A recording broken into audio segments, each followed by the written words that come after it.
Hi, I'm Nick Palmisano. And I'm Matt Finney. And this is A Glass of Whiskey. And also, the Bad News Network.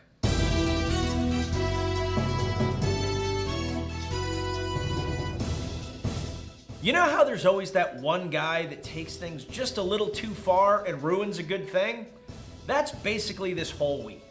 The whole country is pretty much aligned around the idea that the 4 cops in Minneapolis sucked balls. And the whole country is asking pretty much the same questions. Really? There is almost universal alignment across the country, regardless of race, political party, or geographic location, or even suburb versus city. The numbers I'm about to cite are basically an average of a number of sources, some conservative, some liberal, some neutral, but the idea here was to find an amalgamation of the many sources of information in order to get the closest approximation possible to what the American people really believe. First, we're hearing a lot right now about how America wants to defund the police. Turns out only 16% of all Americans, including about 30% of all Black Americans, want to defund the police. But when they say defund the police, they're really talking about reducing the funding associated with police and taking those additional funds and investing them in community programs. They are not talking about eliminating the police force. When asked the hard question about whether or not the number of police officers should be reduced, less than 1 in 10 of all Americans across every category, race, political persuasion, geographic location, think that the number of police should be reduced. People do not want fewer cops, they want better cops. So what do people actually want from the police? I'll call out the bigs and round to the nearest person just so you get an idea of what everyone's thinking right now. 9 out of 10 Americans want police to have body cams on at all times. And they believe this is important not only for civilians, but for police protection. 7 out of 10 Americans support the protest. The splits here are less along race lines and more along party lines.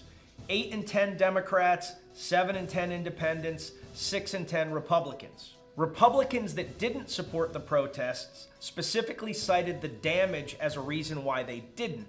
So here we're really seeing that the Republicans that don't support the protests really aren't supporting the rioters and are less worried about the protesters. Take that for whatever it's worth. 9 out of 10 Americans want to ban civil asset forfeiture for people that have not been convicted. The other 1 in 10, we believe, were cops. 8 out of 10 Americans want to see the police focus on reform, in particular on de-escalation. The breakdown of that is a little different. 8 out of 10 people want to see significant police reforms, in particular along the lines of de-escalation. The breakdown of that is along party lines. 9 out of 10 Democrats want that.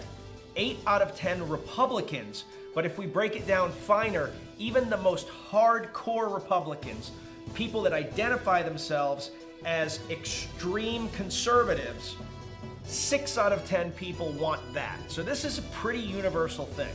8 out of 10 Americans want an early warning system for problematic officers. If somebody's getting dinged over and over and over again for being a dick, there should be a way to identify that and do something about it. 7 out of 10 Americans across all races and political ideologies feel like rioting and damage associated with the protests is not a good thing and doesn't help the cause in any way. And most Americans hate police unions because they feel like it makes it hard to get rid of bad cops. Business and education departments everywhere are laughing, saying, "Oh, now you care about unions." This isn't to say that unions shouldn't exist. But this problem is easily solved with some basic legislation that allows departments to remove bad cops based on a fixed set of criteria. So if we overwhelmingly agree on all of this stuff, regardless of political party or race, then what the is going on with these 3 issues? First, we have an autonomous zone in Seattle that is 6 blocks by 6 blocks, where rioters have basically taken control, kicked everybody out other than their own group, and have set up their own government/police force. They are holding the borders by force. and they are checking people at the borders to make sure that they are in-group people, and anybody that they don't think fits in gets kicked out. They're even allegedly harassing local families and businesses and asking for a $500 a week payment so that their business or home is not destroyed. In short, they are protesting a perceived police state by creating their own hardcore police state that is gouging people in the local community mafia style. Maybe start calling yourself FA instead of Antifa.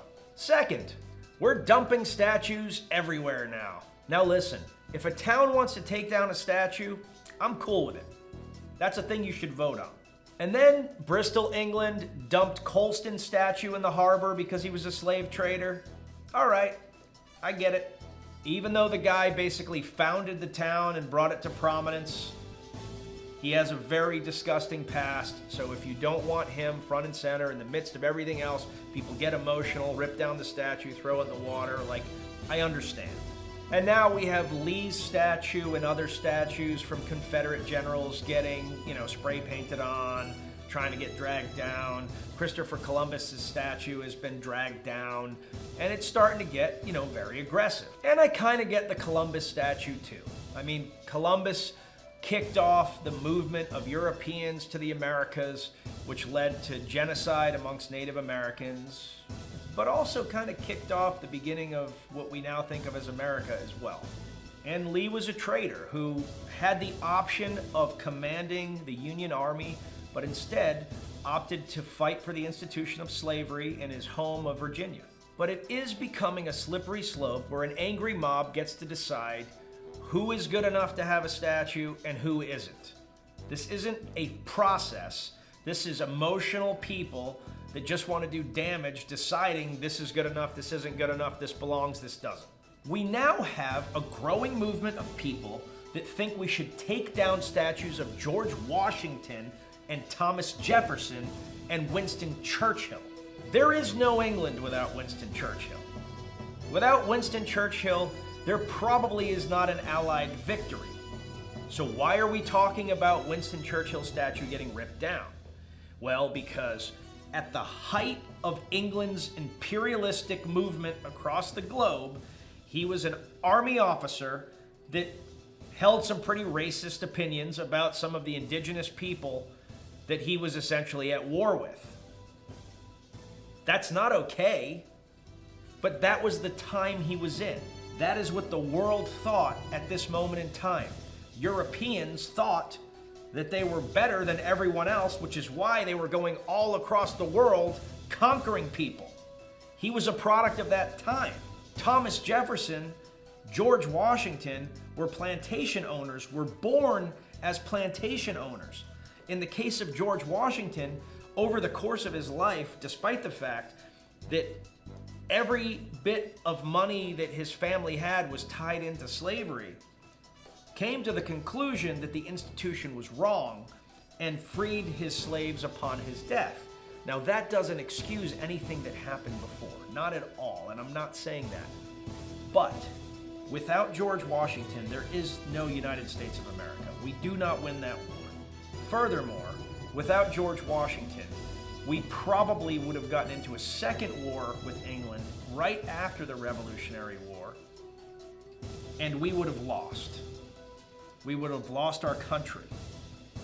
The Jay Treaty saved our ass, and Washington pulled that off. Washington established norms that we still use today, and we're going to try to erase him from history as if we don't owe virtually everything to this guy. Now again, he was wrong on slavery, but he was born into it.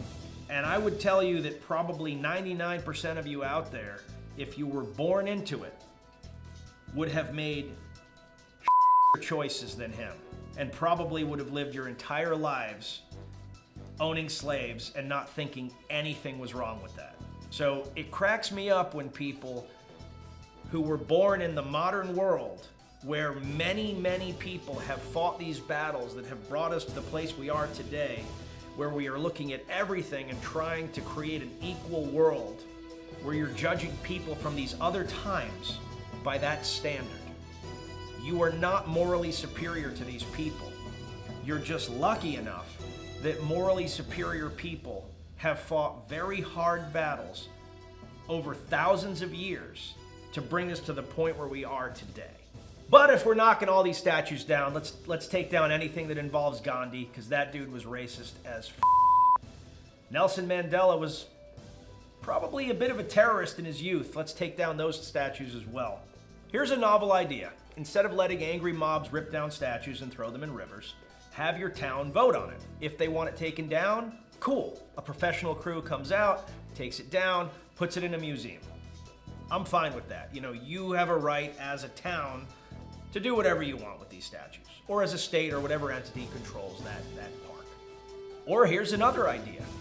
If you vote to keep them up, then throw a big red plaque right next to the statue for these people that really have no redeeming qualities that says exactly that. Here stands Colston. He basically founded this town, but he did it on slave trading, and he was a total cocksucker. But we're leaving it up here because he is this town's history. Don't be like this dick. Here stands General Lee's statue. He had the opportunity to do the right thing and stand against slavery, but instead, he was a coward and a traitor, and he cost hundreds of thousands of American lives. Here stands Winston Churchill. He basically saved our entire country, but in his youth, he did some pretty racist shit because he was part of the English imperial machine. But, us English people were pretty racist back then, so this is really all of our faults. Here's a statue of General Washington, President Washington. He's pretty much solely the reason we won the Revolutionary War, and he's widely considered to be the greatest president of all time. But he held slaves his entire life, and even though he freed them at the end of it, that will always be a blight on his character. It's okay to leave artwork up that is dedicated to imperfect or even evil men and women. You can use it as an opportunity to actually educate people, a monument to both their success and their failure. Or, again, vote to have it removed. But there's a final group that I cannot fathom. There's now a group of people that want to take out Paw Patrol. That's right, Paw Patrol. The little puppies that help a young boy named Ryder save their town over and over again. Why, you may ask? Because Marshall the dog shows a police officer to children in a positive light. And this group of people now thinks that police should never be shown in a positive light on television, in movies, in cartoons. We should only see examples of bad police officers. Now, we just looked at the stats, and it pretty much showed that most Americans think cops are pretty good and we need them, but these guys don't want any cops to ever be shown in a positive light. These are dumb fights. These are the fights that hurt your cause. These are the fights that make reasonable people that actually want to be involved go, I want no part in this bullshit. Remember Occupy Wall Street? That started off as a grassroots organization that was tired of big banks screwing over regular people, charging exorbitant interest rates, exorbitant fees, and basically doing the wrong thing all of the time. And instead of staying on that message, they let idiots start getting involved in infusing all kinds of different messages that no one cared about. They became a laughingstock and in the end achieved nothing. Remember the Tea Party? It was a well-intentioned grassroots organization focused on reducing government waste. The very name Tea Party was a call back to the time that we dumped tea into the ocean because the British were imposing an unfair tax on the colonies without representation. It was hijacked by political operatives and a whole bunch of other organizations, and basically just became a scheme for garnering money and creating kind of hate against the Democratic Party, which had limited success for a short period of time, and then put the Republican Party in a bad place while completely abandoning something that was critical to the party for a long period of time, and that was fiscal responsibility. Now here we are. We have a moment where we have universal acceptance of many ideas. We want to reduce police violence. We want police de-escalation. We want equal treatment under the law, and people really mean it this time. Like, there is a movement right now unlike anything I've ever seen in my lifetime, an opportunity to fix a lot of things that have been wrong for a long period of time.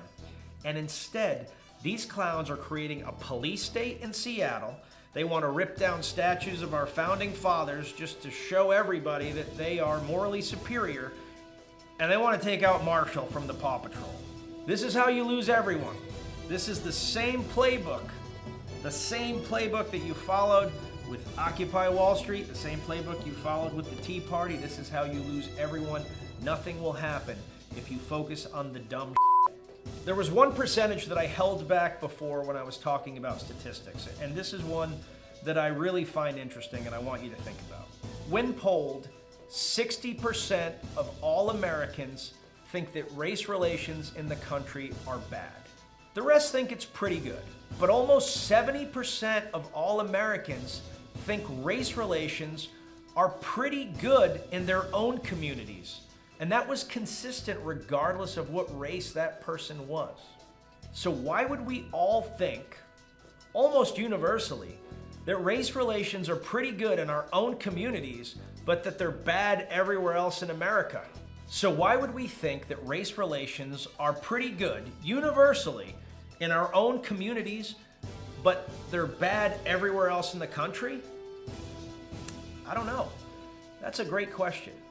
We should probably ask politicians in the media to answer it.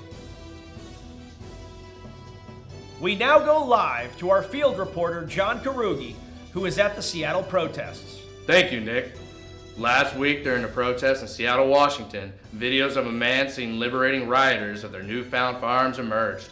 According to reports, this dashing and debonair Delta SEAL operator sprung into action when he witnessed rioters removing AR-15s from police vehicles during the chaos.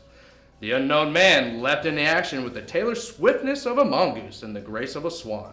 With a voice that would paralyze a lion with fear, he commanded the rabble-rousers to drop the Pilfer Pew distributors and disperse.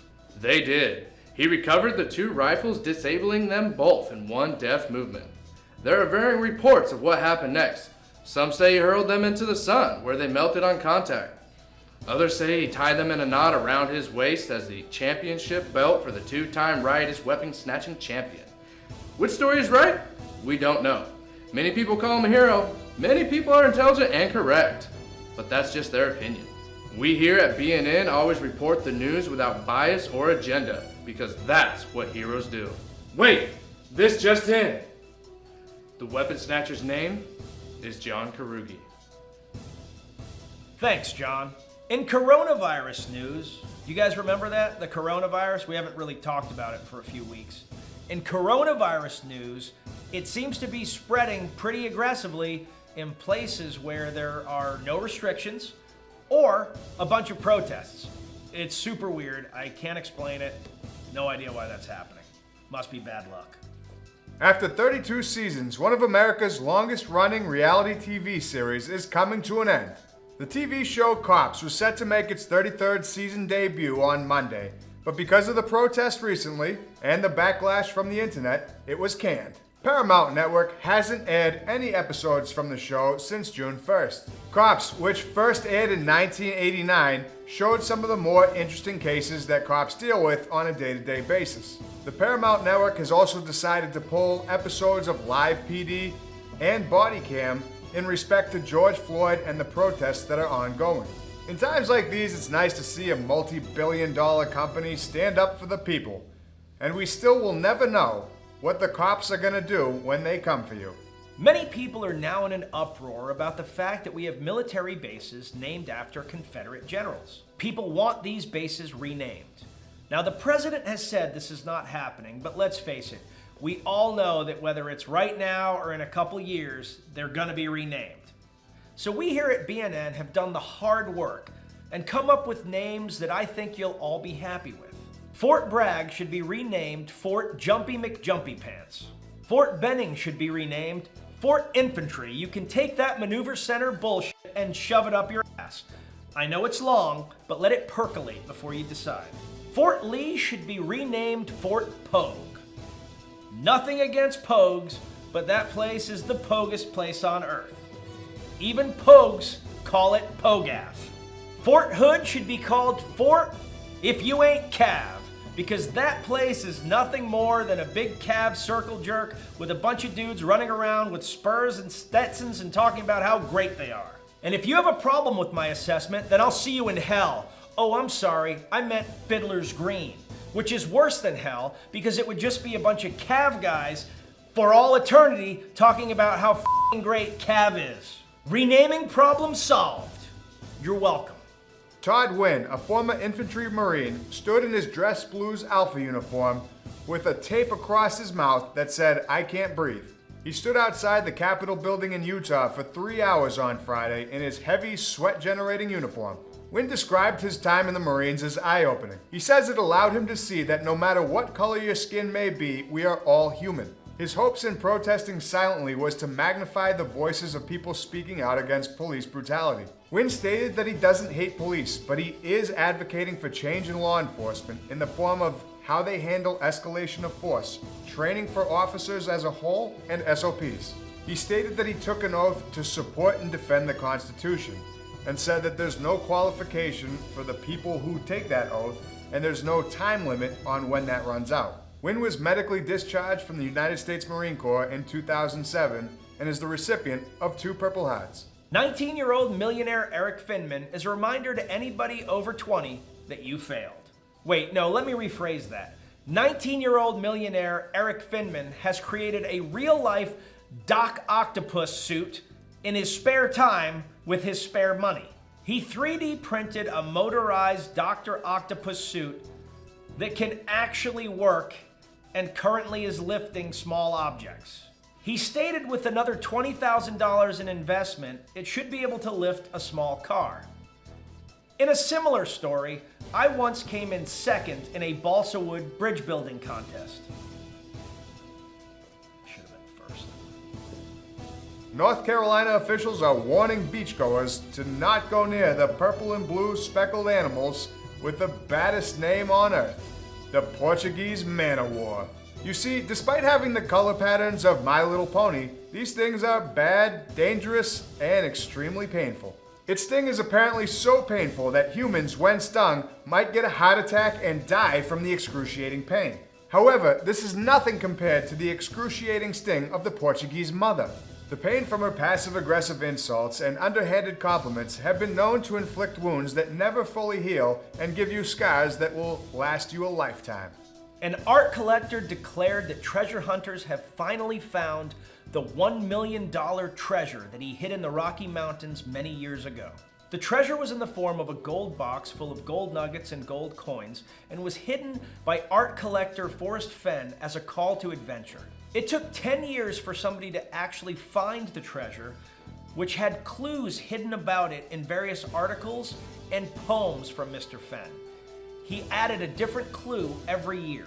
At 89 years old, Fenn said he had mixed feelings about it being found. While he's really happy for the man that found it, he's also extremely sad that the adventure is over. The person who found the treasure has remained anonymous, but Fenn did let on that they're from back east.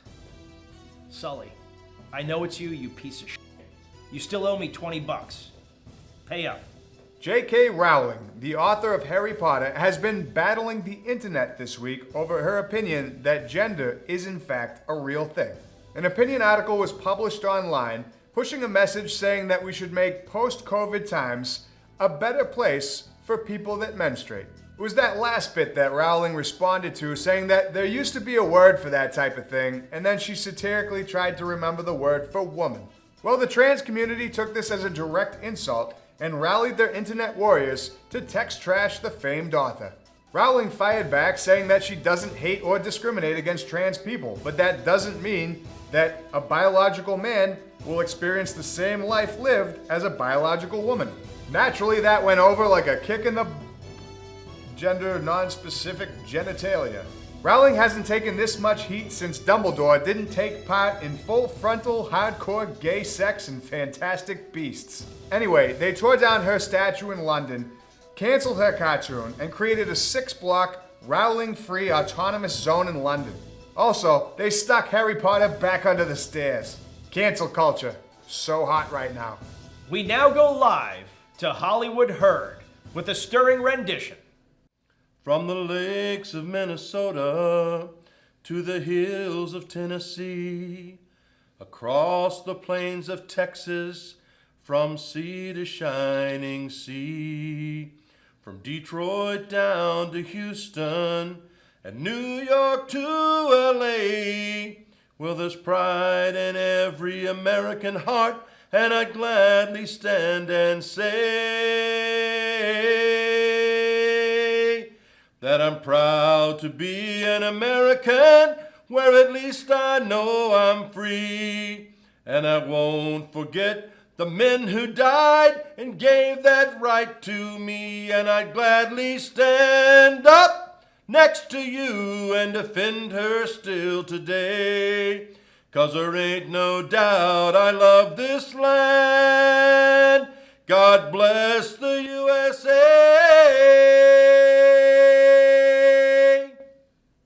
God damn it, Hollywood.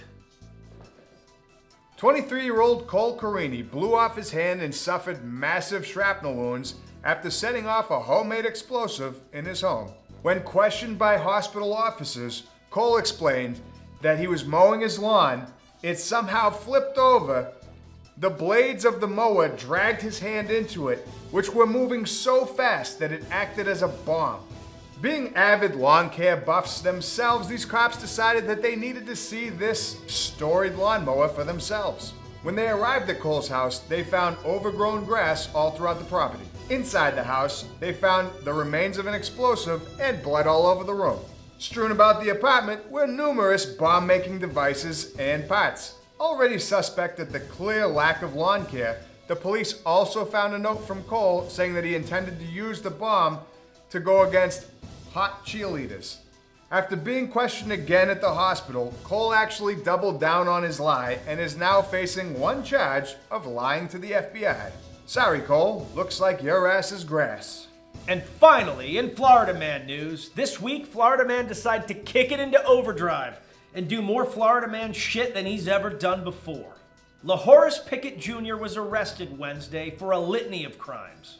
That's right, I said a litany. And when I say a litany, I mean a shit ton. My boy racked up 19 charges in less than an hour. That's a Florida Man record. That is some Usain Bolt kind of speed. Deputies first responded to calls about a young man that had knocked over a coin machine and was jumping on it.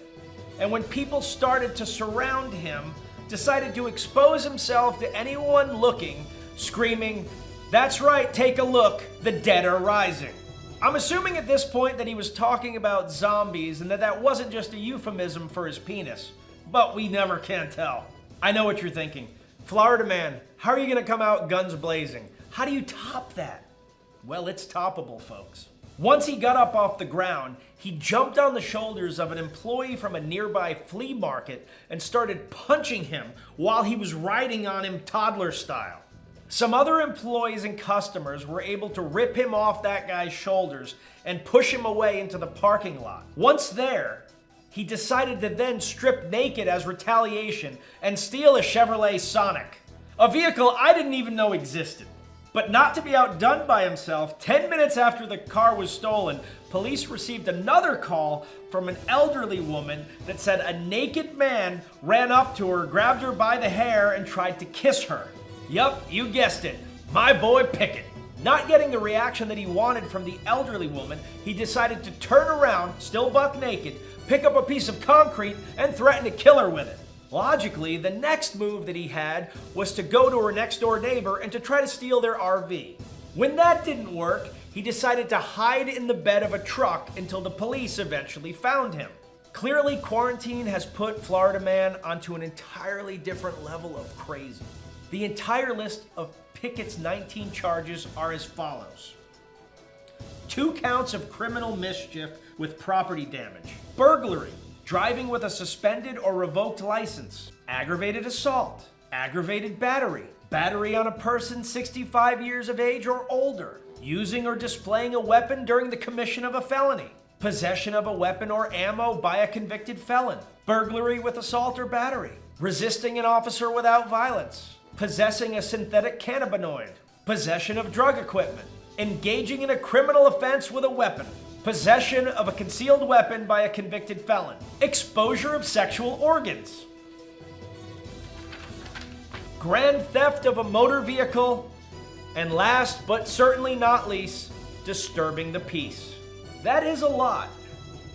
But knowing Florida the way I know Florida, I believe that next week we'll be able to report on somebody with 20 offenses. I know you guys can do it. And with that, I'm Nick Palmisano. And I'm Matt Finney. And this is the Bad News Network. Our news is at least as bad as the news you're getting already. And just remember, folks, just because the world is crazy, it doesn't mean that you have to be. There's nothing wrong with Paw Patrol. They're just a great group of pups that are just trying to do the right thing and save the town. But they are really well funded. I often ask, where does the money come from? And while we're on that topic, who's funding the Octonauts? They have an underwater fortress that can basically go anywhere in the world in 36 hours. And what the hell are the Vegetables? I mean, did they just get created in some bio lab? I mean, they don't exist in the ocean. And another thing,